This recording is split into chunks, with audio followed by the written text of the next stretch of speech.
For all the sex we're having, for all the children we've created, no one's talking about their vagina. It's just like when all the white people said, yeah, drug test food stamp recipients. You know how stupid they look because ain't nobody coming back with positive drug tests?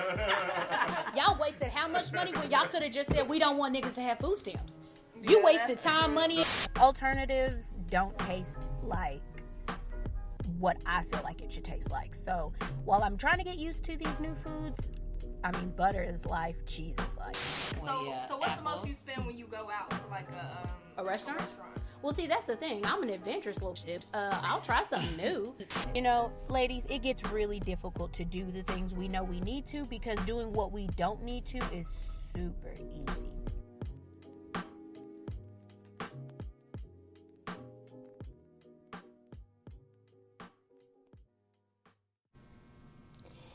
Hey guys, it is Joy, and you are listening to the first episode of the Optimistic Goddess podcast.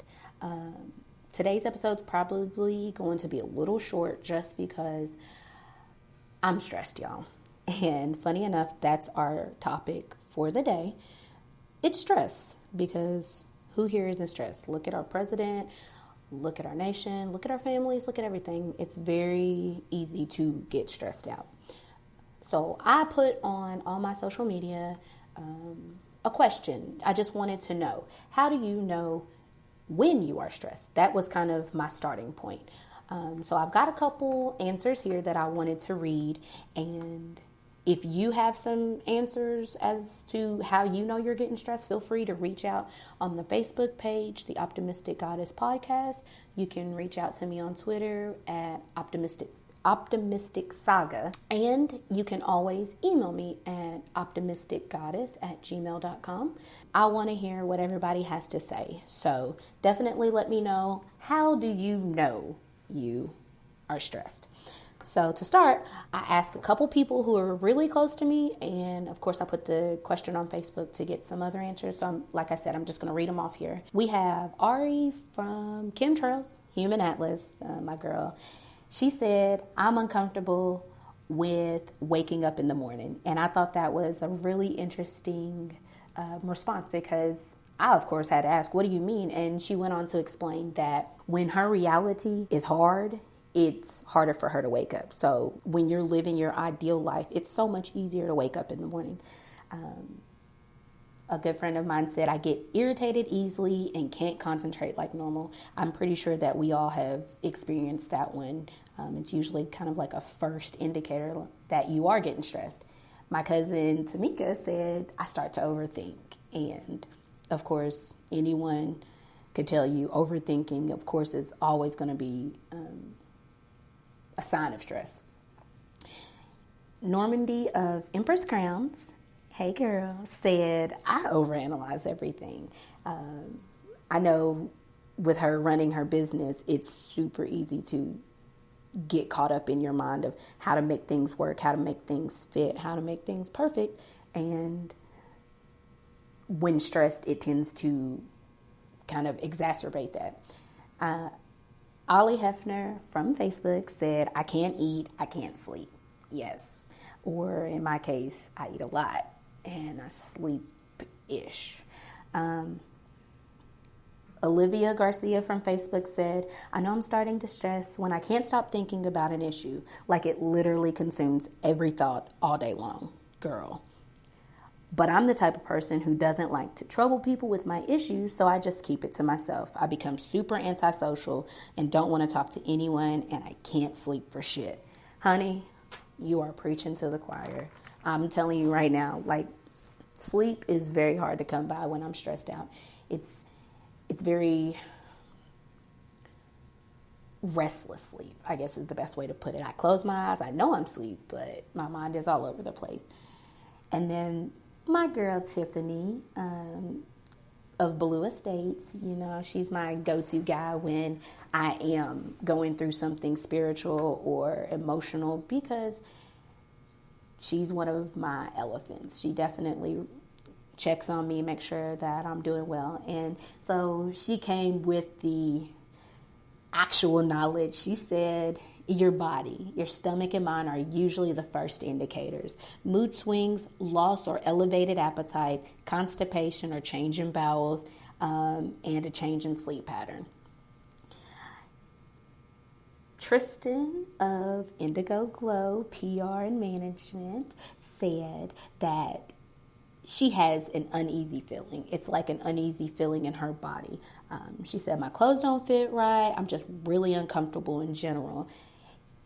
And I thought that was pretty wild because I had never really thought about it. But, it's those small triggers that let you know, like, something's not right. And she said, these jeans are my favorite jeans. I fit them comfortably every time I wear them. But, of course, when I start to notice stress, I start to notice that they don't feel as good on me. And I thought that was pretty dope.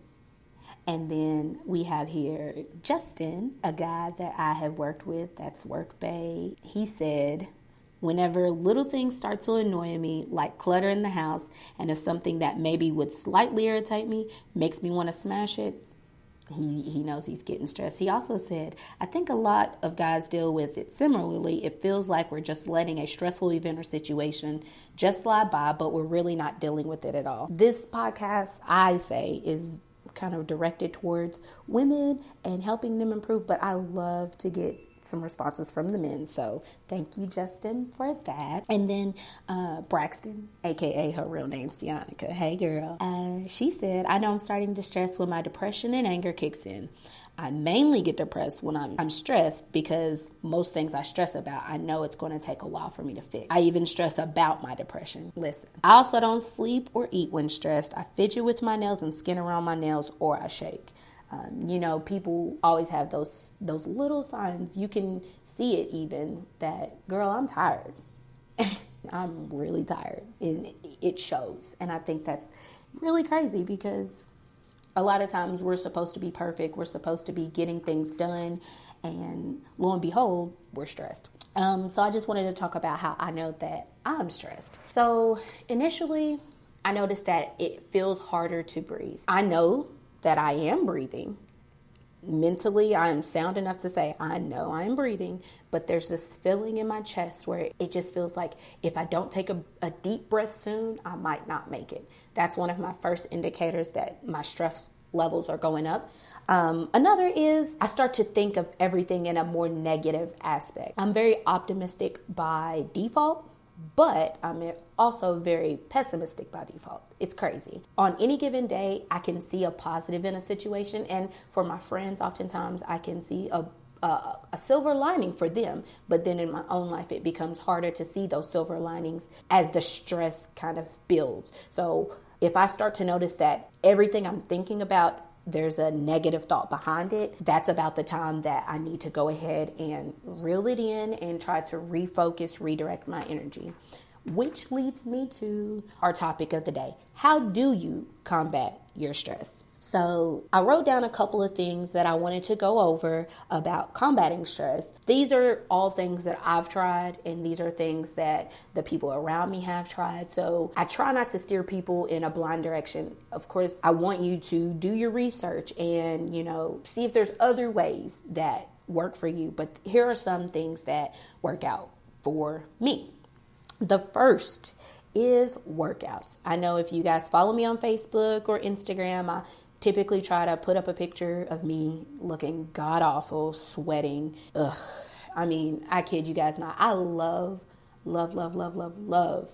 going for my morning walks. I love to step outside barefoot in the grass and breathe, but I look awful when I work out. Like, I keep inviting people to come work out with me, and honestly, I think I'm going to stick to doing it by myself because I look like every bit of struggle when I work out. The after effect is what I'm going for. So while I look like complete trash working out, when I'm done, I typically feel so much lighter. I feel like somewhat of a mood boost. And I know that endorphins are involved, so I know that chemically there's a reason for it. But I can say that, these workouts are great for me. Not to mention they make me look good in the long run. Music is always a really good option for me when I am stressed. More so because who doesn't love music? I mean, I had to teach myself how to not listen to depressing music when I was stressed, because of course, if you're listening to Girl Please Don't Go and I'm sad about this, or I need you in my life, like, of course, those kinds of songs kind of trigger even more emotion. So I had to start listening to different things. Now, follow me here. You don't necessarily have to do these, like I said, but there's a playlist on YouTube, and I can't think of it right now, but it's like a chakra balancing playlist. If you've looked up anything about chakras, it's something that I'm new to, but I honestly feel as if it has a very big playing in my mood boost, because I'll put YouTube on, I'll play this playlist at a low volume, and I'll just start working. I'll clean, I'll lay down in bed, it sounds counterproductive, but I'll even like watch TV and it'll be playing at like a low volume, and I will notice that there is a mood boost of sorts. I think that a lot of times if you just, it allows you to focus, I guess you could say. I'm not sure why. I haven't done enough research to tell you why. I just know that when I listen to chakra balancing music, it helps. It used to be when I was younger, I would listen to classical music, and classical and jazz still kind of improves my mood, but this is something new that I've tried that I absolutely love. With YouTube, of course, you know, if you exit out of YouTube, the music stops. So I found a playlist similar to it on my Apple Music, and it plays constantly. So I put my headphones in and I listen. To go along the lines of listening, podcast. I know I'm doing a podcast right now, but also I listen to a shit ton of podcasts. Some of the ones that I like are the Friend Zone. Fran, she's on there, and she does a lot of self-care work. And since I'm in this whole transition to doing and living a better life, she's great. I value her opinion. I value what she says. And oftentimes she's like me. She'll try something out before she tells someone to do it. So love the Friend Zone. If I need kind of like a laugh mood boost, of course, there's The Read, there's Jaden XD. Getting Grown is another one that kind of helps with self-improvement. There's so many. I hate that I can't remember them all right now, and I'm sure I'll do an episode later where I just list off why I love all these different podcasts so you can catch them and look them up yourself. But that music and podcasting, that's a sound that soothes me. Reading is definitely a favorite pastime. It allows you to use your imagination. It allows you to step out of reality for just a moment to kind of think of something else. And you'd be surprised. Thinking of something else is the easiest way to kind of relieve stress. My grandma used to say, if you lost something, stop looking for it. Sit down for a second, breathe, do something else, because it's in that moment of you doing something else that, you know, oh, my keys they're here.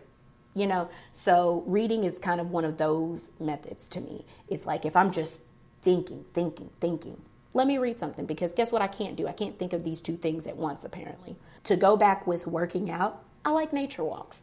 Kirk Levington Park is beautiful to me, especially in the morning. I typically go out there about 6:37, and I'll walk or run for 2 hours and listen to my podcast or listen to some music. And before I know it, it's almost 10 o'clock and I'm still at the park. But after that, what I'll do, I'll go home, I'll take a shower. If it's a day off or I don't have anything really to do, what better thing than to go right back to the park, barefoot in the grass, get my blanket out, and I just lay around. I'll read my books there. I absorb the sun. That vitamin D is good for you. And I just enjoy myself. Oftentimes, if I'm at the park, I'm not on social media. If I'm laying down reading, I'm not on my phone. I'm not getting those notifications and causing small bits of anxiety, because a lot of times, social media, there's always something going on. It stresses me out. They had the 859 challenge, and I think that was the first like old people moment I've had, because I looked and I said, oh my God, these kids. And then I was like, oh my God, I'm my mother. What is happening? I'm almost 30 years old. And to me, the young kids just completely baffle me. It's part of the reason I'm doing this. I'm hoping to reach somebody